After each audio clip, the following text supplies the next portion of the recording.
तेनालीराम ने जिस कुत्ते की दुम सीधी कर दी थी वह बेचारा कमजोरी की वजह से 1-2 दिन में मर गया।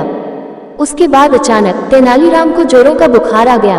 एक पंडित ने घोषणा कर दी कि तेनालीराम को अपने पाप का प्रायश्चित करना पड़ेगा, नहीं तो उन्हें इस रोग से छुटकारा नहीं मिल पाएगा।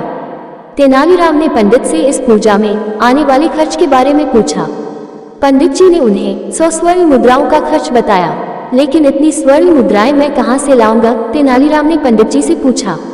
पंडित जी ने कहा, तुम्हारे पास जो घोड़ा है उसे बेचने से जो रकम मिले वो तुम मुझे दे देना। तेनालीराम ने शर्त स्वीकार कर ली। पंडित जी ने पूजा पाठ करके तेनालीराम के ठीक होने की प्रार्थना की। कुछ दिनों में तेनालीराम बिल्कुल स्वस्थ हो गए, लेकिन वे जानते थे कि वे प्रार्थना के असर से ठीक नहीं हुए हैं, बल्कि दवा के असर से ठीक हुए हैं। तेनालीराम पंडित जी को साथ लेकर बाजार गए। उनके एक हाथ में घोड़े की लगाम थी और दूसरे में एक टोकरी। उन्होंने बाजार में घोड़े की कीमत एक आना बताए और कहा, जो भी इस घोड़े को खरीदना चाहता है उसे यह टोकरी भी लेनी पड़ेगी, जिसका मूल्य है 100 स्वर्ण मुद्राएं। इस कीमत पर वे दोनों चीजें एक आदमी ने झट से खरीद ली।